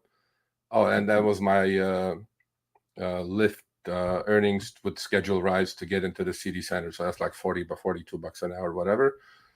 And did a few, I think I did 1 streak, maybe 2, I'm not sure. But I wasn't paying it. But what I was paying attention to is more like Uber, because Uber is really drastically cutting down on their boost. So if you look at those numbers, if you go back to the Uber numbers, on Sunday, I think I averaged 42 bucks or 40 bucks, whatever, 11 trips. And, you know, I was happy with it. I mean, look, summer slowdown, no boost, no surge, very little surge anyway. No incentives, 38, 40, 40, 32 bucks. I mean, 35 to 40 bucks. I'll take it. Anything less than this, I'm not driving. Period. I've hit my pain, because on the next screenshot, we're going to show you what my pain is about. Go ahead, Chris. For what? Yeah. The gas, buddy. Huh? Gas prices. Oh, yeah. That's my pain right there. Are you people looking at those? 665. Crazy. This is my corner Chevron station. 665. This is the cheapest gas in LA at Thrifty. If you do find it, go knock it. It's 619. That's as cheap. I think that's even cheaper than Costco. So there you go. But that Thrifty station is like miles and miles away. So corner station, 665. I'm like, holy crap, man. I can't pay 665. But I did. I had to pay. 60 cents a mile. Yeah, it's crazy. It's 60 cents a mile. And then, so I did my numbers. I do it all the time. When I get home after the shift, I put it all on a spreadsheet. Mileage wise, I average about 210 a mile, all miles, which is period 2 and period 3. Hour wise, 38 to 40 bucks an hour, almost no dead miles. And I was happy with it. But will I go out and drive 30, 40, 50 hours and average 40 bucks an hour these days? It's not going to happen. It's just not going to happen. You know? Yeah. So to me, Sergio stock drivers previous week earnings or what said next week. I don't know, Meg. I think that's just an algorithm thing.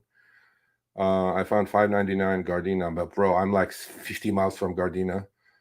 Renee, Aussie, man, I wish I could get those late night streaks from Lyft when they offer me. Yeah, I know. They're cutting down too. You know, what are you going to do, Aussie? It is what it is. So anyway, I'm happy with $40 an hour, but I can only squeeze 10 hours, maybe max, you know, make a few $100 and go home. Other than that, it's not worth it. It's not. I mean, if you're a full-time driver, I feel for you, honestly, because I look at the maps all the time. I don't know how you're surviving. You're definitely not making Dara's $39. Okay, it's just not happening. So that's it. Yeah, I don't know where he got that number from. From my screenshots, probably. Harry probably sent them to me. Harry probably sent it to him. He goes, look at Serge. Look at Serge. Serge made 39. Put 39. I'm like, oh yeah, okay. Yeah, but you keep tweeting at Dara, so you might be setting him off. He's watching. He's lurking in the background there. Who is Dara? Dara, yeah. Oh yeah, he's watching me. He's watching your Twitter. He's like, oh, what's Sergio got now? You know, he did, by the way, talk about Twitter. I just saw that before I came on. He tweeted that for Father's Day, his wonderful new wife got him this wonderful concert with this wonderful pianist, right? Okay, I'm not kidding. You guys can go see his tweet, his open tweet. Now, I don't know if he runs his social media.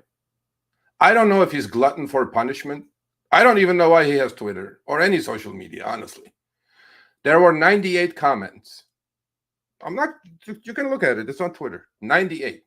How many were negative, you think? From F to S to MF to all kinds of goodies. How many do you think were negative? I'm going to say... Out of 98. No. 97. Close. 95. One idiot said, oh, we love you, Dara. I think you're going to do a great job at Uber. Turn Uber around. I'm like, too much Uber Kool-Aid. The other one was like, oh, have a wonderful time, you know, blah, blah, blah. And then the other, I'm not joking, man, 96 of them or 95 of them were like, F you, Dara, you don't pay your child support. You make 45 million. I'm like, holy crap. I go, if I was Dara, and it's not me, I know he's not running his Twitter and sitting there reading all that stuff, but somebody is reading that stuff for him, you know? Why keep tweeting, Dara? Are you a glutton for punishment? I mean, for God's sakes, come on, bro. You know what? That's not that bad of a ratio compared to some of these other things on Twitter that you see. 98% is not bad.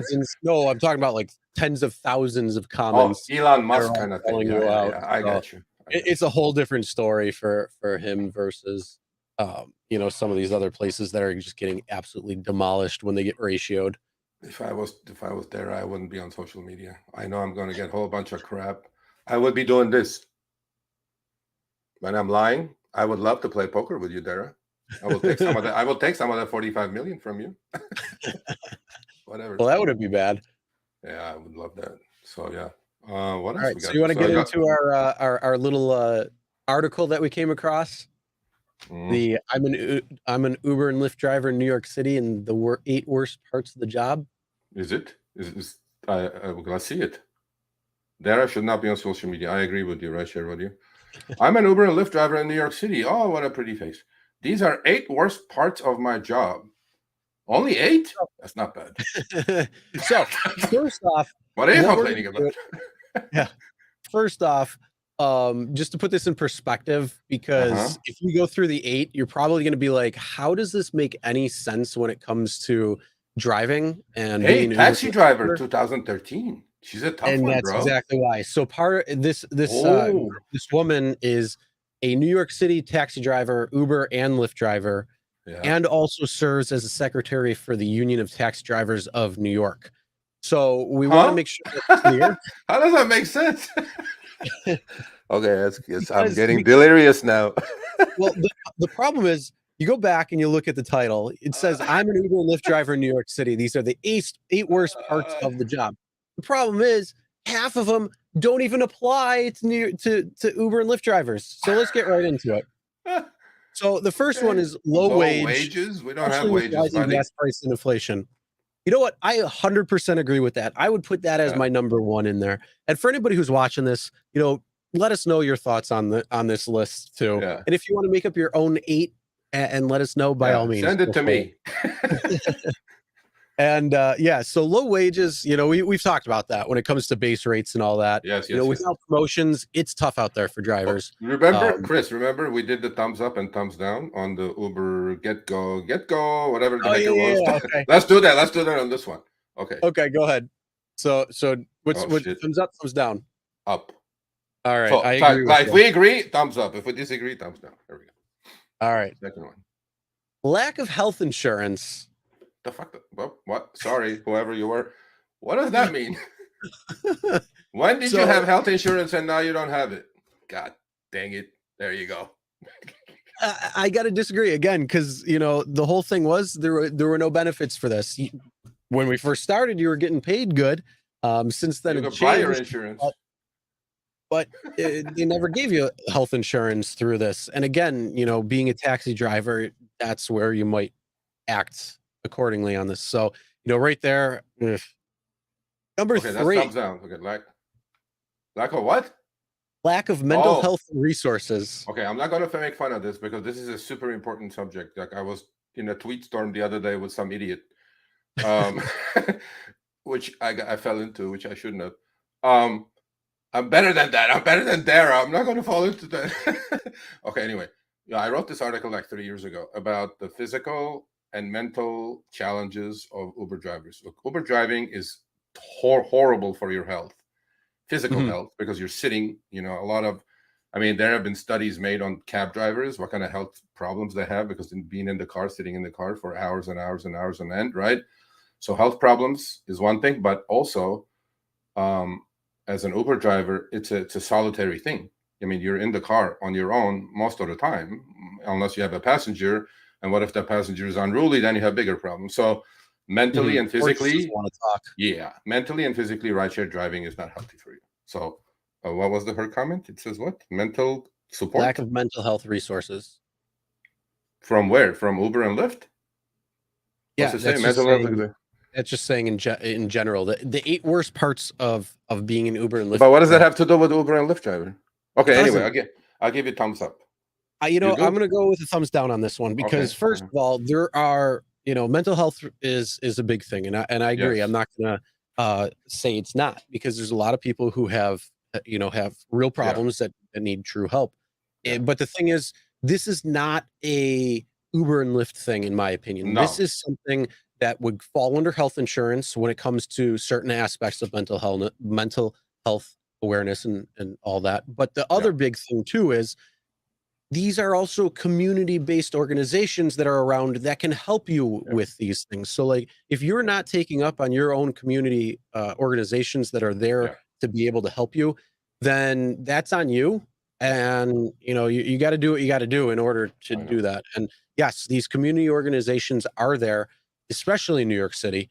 They're there and they're going to be able to help you if that's what you need. So, again, I don't think this is an Uber or Lyft thing. This is. I don't think any of these have, other than the first one. I don't think any of them are Uber and Lyft thing. Number 2 and 3, absolutely not. Yeah. All right. So number 4, crime and violence. As part of the 8 worst things. Taxi driver. She was a taxi driver for 6 years before she became an Uber driver. So I'm sure she is seeing some stuff. Oh, 100%. But here's the big thing. So if you read the little blurb, it says drivers have to think about and be aware of violence in the city. Taxi drivers and delivery workers are targets of crime because they carry cash. A target for assault and robbery. That's true, Even if they don't have cash, people assume they do, which puts us in danger. What does that have to do with Uber and Lyft? We don't have freaking cash, bro. We have cashless society. Exactly. The most amount of cash you might carry is like $20 just in case. Who is this person again? This is an Uber and Lyft driver as well as a taxi. No, who wrote this article? Who wrote which idiot journalist wrote this? Took it upon himself. Jamie Killen. Jamie Killen. Where does she write for? Insider. I'm gonna call Tom Dodden, bro. Fire her, bro, or him, whatever. What does that have to do with Uber and Lyft? I don't know how you're mixing. Like the problem is it's the title of this whole thing. It makes it seem like it's just Uber and Lyft when in fact, so far, 2.5 of them do not actually attribute to Uber and Lyft. Like we don't carry cash, but yes, you need to watch out for crime and violence because you could be a target, especially say like Chicago or some of these other huge markets for when it comes to people who are looking for drivers to carjack, to try to rob or assault them. Yes, that is a major part. But I don't know anybody who talks about cash or knows. Everybody knows it's a cashless system. I'm pretty sure that that's the case there, but you got to watch out for other things. That drunk rider, that idiot who does something stupid. Those are the things that you got to watch out for. So I'll give like a halfway on this one. No, this is, I mean, yeah, but the cash comment gives me like this on this one because we don't carry cash. But the other thing that I mean, there is a point to this because maybe it's media that's picking up on it more than before, and it was happening at the same rate before the pandemic. But we are seeing a lot more, maybe bad news sells. That's why we're seeing a lot more carjackings. We're seeing a lot more drivers getting hurt and stabbed or carjacked, whatever. Maybe it's the media, I don't know. But I'd like to see statistics on that. From pre-pandemic to now, it's definitely been up. I mean, anytime there's any hardship going on, there's always you have a rise in crime, and that includes pandemic because nobody knew what the hell was going on. Everybody was stuck inside. You had all these rules and issues and problems and stuff. It was a desperate times for a lot of people, and so you have a lot going on there. Today you have inflation and everything going crazy. As it is as well. So that's a whole nother issue on top of it. But that goes back to the other one where it said, the mental health awareness and all that. Bullshit. So again, that's, that's not an Uber problem, or a Lyft problem. That's a societal problem. Okay, Rideshare Rodeo, Steve says exactly that. This article could have the headline, problems people are having in this country. Wait until the recession hits. All those problems are going to go a lot further. With almost 500 million guns in this country, you actually don't want a recession, but not Uber related. Come on, Steve, you're not an Uber shill. I'm the Uber shill. All right, number 5 though, traffic. I will 100% agree with that. The biggest annoyance for me, and the reason why I drive at night versus during the day versus rush hours, is because of traffic. And let me tell you, Buffalo does not have bad traffic. I lived in New York for a year, in the Bronx, so I know traffic when it comes to the city, and it's insane. LA, I've been to LA before too. Traffic is insane. And Buffalo is just a little thing, and that's how much I hate sitting in traffic. I will not drive. I hate it so much. So I give 2 thumbs up on that one. Well, no, especially with $7 gas. Oh yeah. No, traffic. But look, even if you're a 9-to-5er. Going to work, you're going to encounter traffic. So I give it sideways. Sorry. There you go. I give. But traffic is everywhere, bro. I mean, you can't avoid it. Getting tickets. I don't know about that. Yes. So what does that have to do with Uber? Well, actually, you know what? Hold on a sec. She may have a point. Let me read what she says. We're always getting tickets for different. Yeah. Okay. You know what? Let's read it so everybody can hear.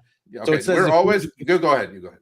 Yeah. If we drop a customer where there's a no standing sign, and a cop sees it and feels like it, they're going to give you a ticket. Or if somebody comes running across the street while we're turning and we stop suddenly, a cop might see it as us blocking them. That's another ticket. It makes the job difficult. So that's what she's talking about. Okay. So there is a point to this because look, to me, there's 3 phases of a request. Obviously, you got to get to the pickup spot. But so the 3 phases, for me, the most stressful part is pickup, especially if I'm double parked, especially if I'm parked on red. Now in LA, by the way, buses have cameras in front of them. They're giving tickets. They're taking your license plate tag and they're giving you tickets literally. They have electronics working on that one against you too, so you don't be parked in red waiting for a passenger. So to me, the most stressful part is pickup. While they're in the car doing their thing or talking to you, whatever, it's easy. And once they get to the drop-off spot, they can't wait to get the heck out of the car anyway. So to me, pickup is when you're going to encounter these tickets. And has it happened to me? Yes, it has happened to me once. I got actually a camera ticket, which I completely ignored, and it went away by itself because they're not enforceable in that area, I found out. But besides that, you're going to park in red. You're going to be double parked some places.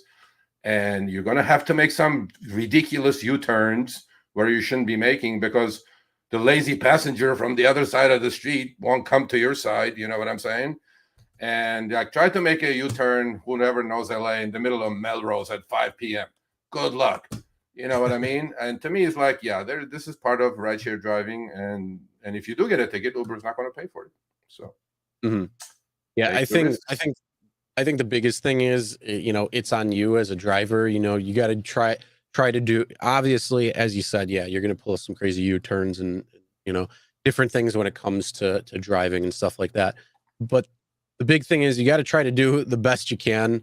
And, when it comes to getting tickets, if you're in the wrong, you're in the wrong. So that one's more on you. And yes, as a driver, you're going to be in your car more.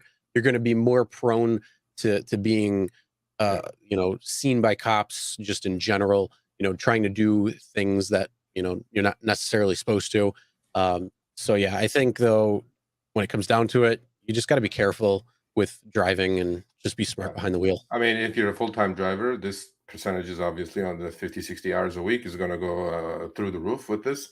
Because if you're like me, 10 hours a week, you're going to mind your P's and Q's and make sure your pickup and, drop off is mostly safe. And yeah, but if you're trying to do a quest of 120 trips in 4 days, you got to put those rides together, bro. It's not easy. It's not easy. Customer said this is good and threw a 20 over the seat. There you go. Yeah. Why would you do that? I'm not trying to learn. I find that I drive like a madman more often when I'm en route to the. Yeah, what is your rush, buddy? You don't want to miss on that 328 minimum fare. Is that what it is? I don't know. We zoom. Article summary. It's crazy out there, people, and others are getting more crazy. Yes, they are, Steve. Ozzy, Huntington Park, Downey Police. Oh, yeah. You should be in Santa Monica, Ozzy. See some of those Gestapos over there. Fucking whatever. All right, here's going on to number 7. It's lack of support from rideshare and delivery apps. Oh, my God. Really? I will. Here, I'm not even going to read it. There you go. There. No, well, here's the one thing. We're supposed to be partners with the apps we work, but that's not happening. App executives are making a lot of money because of us, but we're supposed to be in this together. Are you in freaking La La Land, lady? Okay. Okay. We're supposed to be in this what together?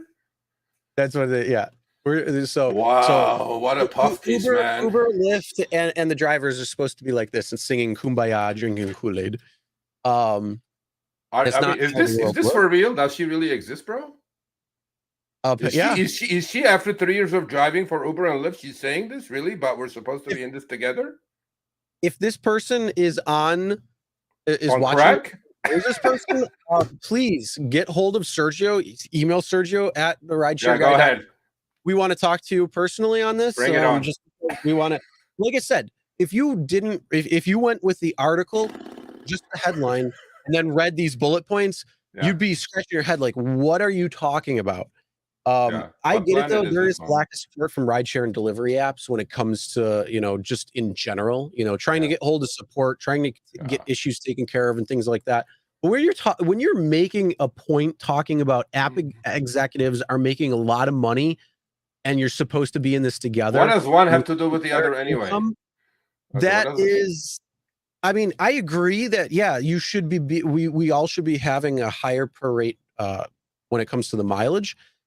Absolutely should be happening, but that's back at 1. We already discussed that.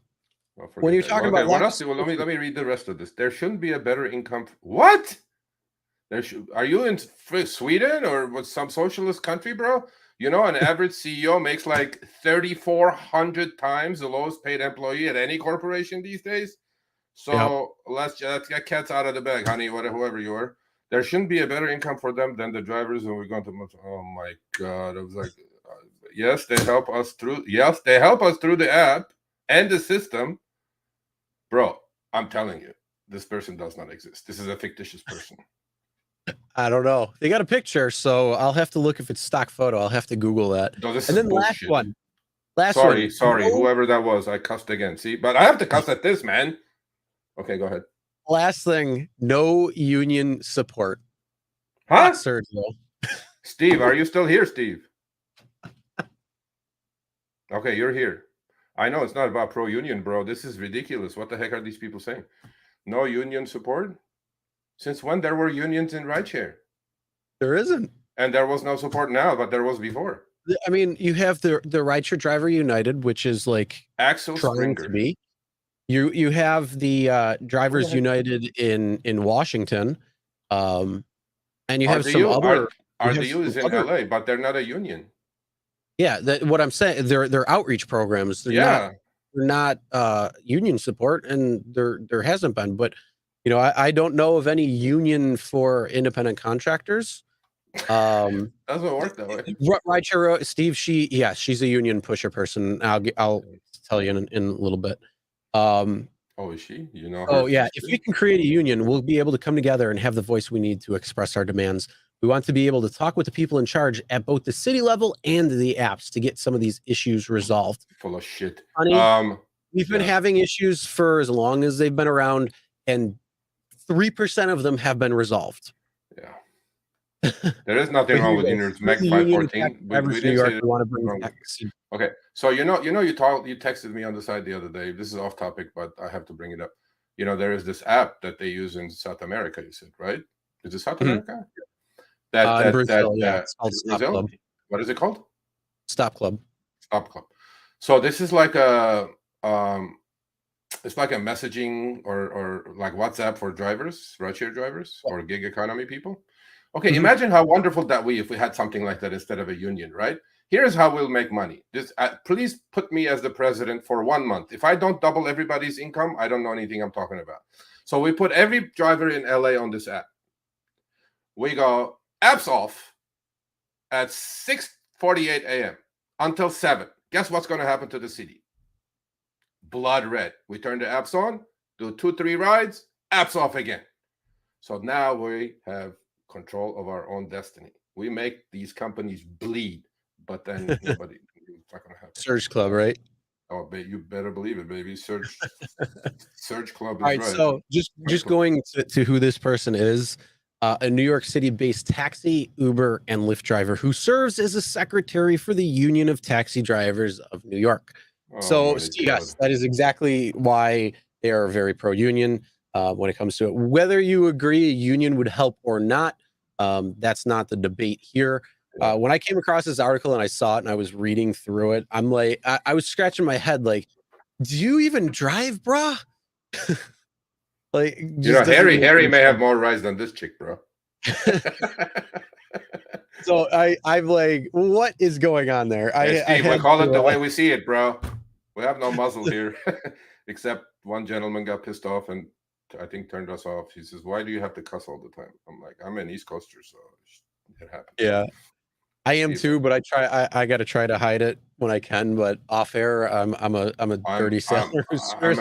I'm a soccer coach player. I'm a fiery European person, and I cannot stop myself from cussing because it's the best therapy on the planet. Would I rather pay $150 to some guy, or would I go F it and move on?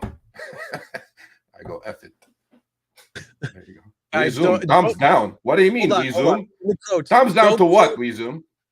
Hold on. Don't quote me with the 3%. I was just pulling a number out of my ass.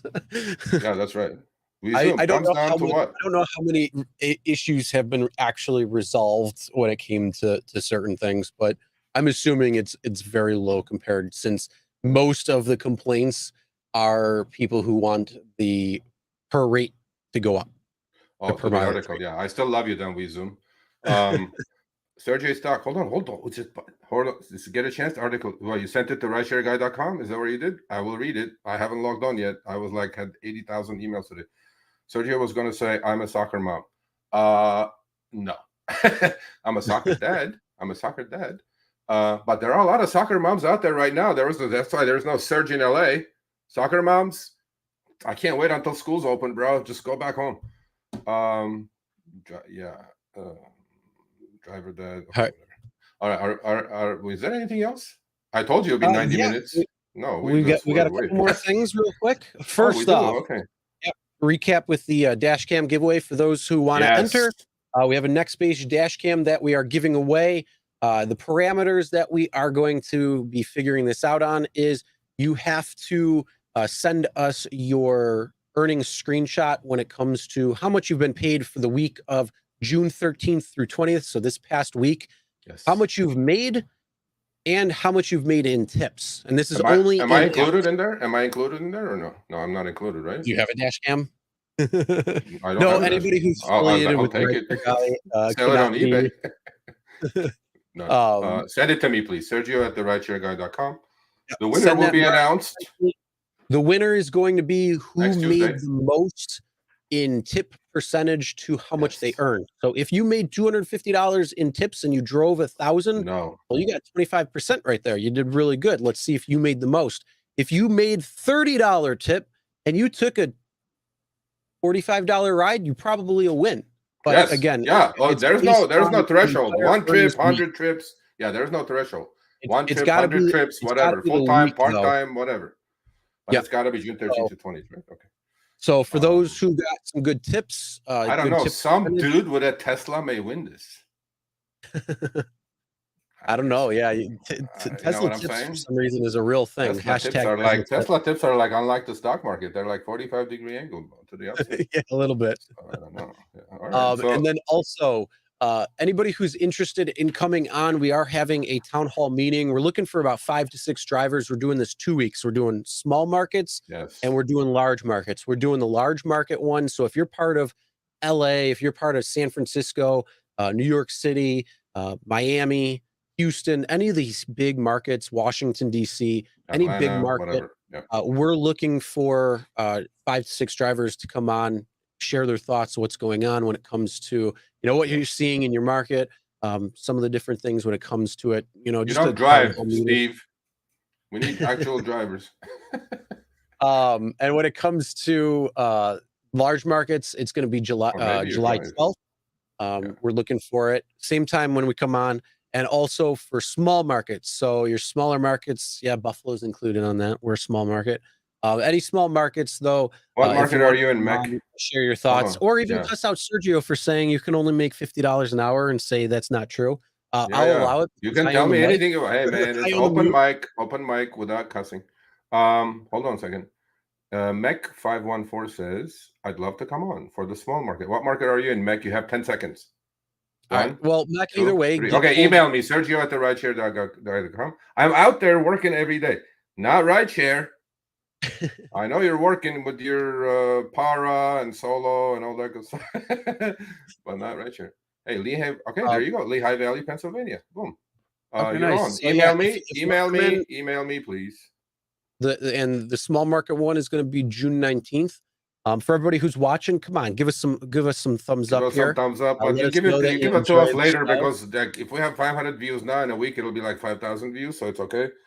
Daniel Otero, check this question out, Chris, but might as well get to 2 hours. Can Harry set up a drive share summit? This is the summit right here. This is the summit. Harry is very busy investing in startups, so he's not going to do it at the moment. But that's what we want to do. No, that's really what we want to do. Next week, we're having a guest on, Pedro DoorDash Santiago, a Rideshare Guy contributor, as well as his own channel. Pedro has actually decided to create a whole Rideshare gig get together in St. Louis.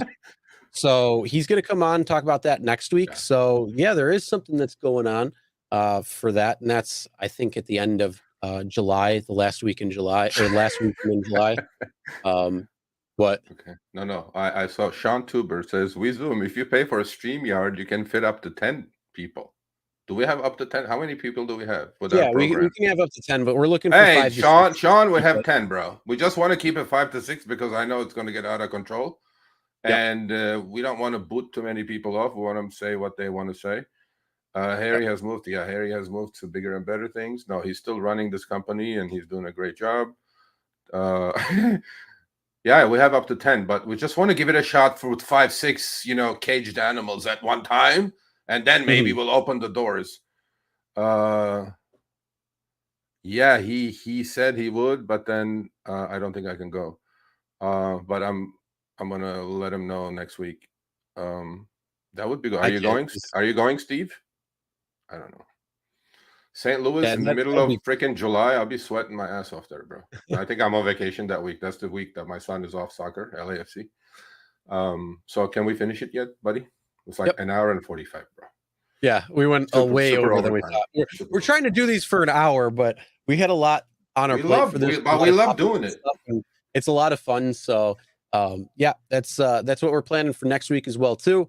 Pedro is going to be on, and we're going to be talking about that. We're also going to share our winner for the dash cam giveaway. So again, make sure you take a screenshot, send it our way when it comes to your earnings to tips ratio, so we can figure that out. Daniel Ortia, thank you for the super chat. And if I screwed your last name up when I said that. Daniel, we're always trying to do our best. Now, seriously, I want to do this town hall thing very badly. Okay. Now, let me put my serious hat on because I have a bone like that in my body. I know I cuss a lot. I'm trying to have fun here. We're all trying to have fun, right? We're trying to make the best out of a situation that it is the gig economy. But there's 10 million gig people in this country who somehow, in one shape or form, Instacart, DoorDash, Uber Eats, if they don't do rideshare, they're doing delivery. If they don't do delivery, they're doing some other stuff. But it's the model these days, right? So we really, truly want to talk about what's happening in the big cities and what's happening in the small cities, okay? And civil conversation, have some fun. We may even pop a beer or two. Is it legal on YouTube to pop a beer on the screen? Who's going to say no? No, they demonetize us, and then we can't make $23 that we're making. So I'm like, come on. I've had wine and drinks on live streams before. So Sergio the Sailor Mouth, LOL. Will got never really had. to me. Okay. They're probably going to demonetize you more for the cussing. Yeah, go for it, YouTube. I was just about to, but I'm not doing it. Okay, listen. So seriously, I'm really serious. I'm really passionate about this. I want to do this at least once every couple of months. I want to get the feel around the country, how happy people are, how miserable people are. Also don't bring me like the sob stories. This is this is that. Let's have some fun, but let's talk about in general what this gig is about. And, we can all look back. Look, I've been around for 6 years. Man, I've seen the great times. I've seen the good times, the bad times, now the ugly times. It is what it is. But then we did this. Remember, Chris? We did this, 3 weeks ago? I said, if everybody, like every comment is negative, right? Mm-hmm. But why are there still 3 million rideshare drivers in the US? Is it desperation? Is it Stockholm syndrome? Are you all liking your captors? What the heck is going on out here? You know what I mean? Yeah, pulse on the pay. There you go. I like it. That. Okay, we're stealing that one. Thank you, Steve. You're the man. All right. So yeah, that's what we're planning. So again, dash cam giveaway. We're going to announce the winners next week on the live, as well as we'll talk about the town hall meeting each time. And Pedro will be on next week. So we're going to be kind of doing like a rideshare versus delivery aspect. Because both Sergio and I do rideshare. I don't like my delivery. Stuff, that's for sure. I don't like food delivery. I did it. I loved it when I was a pizza driver for a local pizzeria for 8 years. I did it. It was great. But beyond that, it was not great when it came to these apps. So I want to do like a nice little rideshare versus delivery wars type thing. So that'll be really fun. Bring it on. How do I win a cam? Bro, 2 hours we've been talking, Mac. Come on, bud. Again, send your screenshot from this last week's pay. So from June 13th to the 20th, it's got to be your weekly pay statement of the whole earnings breakdown, so showing you your earnings and what your tips are. Whoever made the most in tips versus how much they earned, whatever the greatest percentage is there, that is going to be the winner of the camera. So email Sergio again. Can you put my email like on the comments? Put my email on the comments. So I think I don't know why I think people get confused with it. Really is well, I'm not going to say it's a bad email address, bro. TheRideshareGuide.com. Wow, that's like so long. How's that? Okay. The RideshareGuide.com is the blog site. Yeah, but there. That's my email. We're on for another 30 seconds. Write it down, people. Please don't spam me. Don't troll me. I hate that. I will find I think you and everybody's punish pretty you. cool on here, so Yeah, I think so. I will find you. Ozzy's having fun. See, Ozzy, this is what we're all about, bro. We hammer people. We hammer DK. He's never coming on my show now. You know, he could come on. That would be fun. I'd like to see that one. do you think they will come on? We need a media guy. Media guy for what? He's a media guy. Ozzy, you're what? You're coming on the show, or you're a media guy? Mac, you email me. I will find you. That's right. Mac, I'm Armenian, email bro. me. You heard of the Armenian hold mafia, on, bro? Sergio, hold on. Mac, email me about that real quick. Chris at therideshareguy.com. Anybody else, please don't email me because I will not get back to you. I already have too many emails coming in through with stuff along that. So, but this one's for Mac because media guy, there's something that we can actually talk about going. Okay. But all right. Other than that, Scandinavian girls. Okay, we're out of control right now. How Scandinavian? Are you, look at MH08. Are you? If you're in LA, we're gonna have an LA meetup. You know what that means? I'm emailing you, Chris. If you okay, we're done. I'm just gonna honestly, I'll probably delete them. If you have my other email address, then I'll probably get back to you. But no soup for you, Steve. Steve might get it because I know Steve. So. Steve, all right, everybody. So with that being said, another great episode. We will see you guys all next week. Smash that like button. Make sure you subscribe, ring the bell for notifications, and turn on all notifications. We'll see you guys next week. Pass the link along. 8 more minutes. We Zoom. I'm going to text you when I get off here now. I'm going to pound you, bro. Whoa. PG. Keep it PG.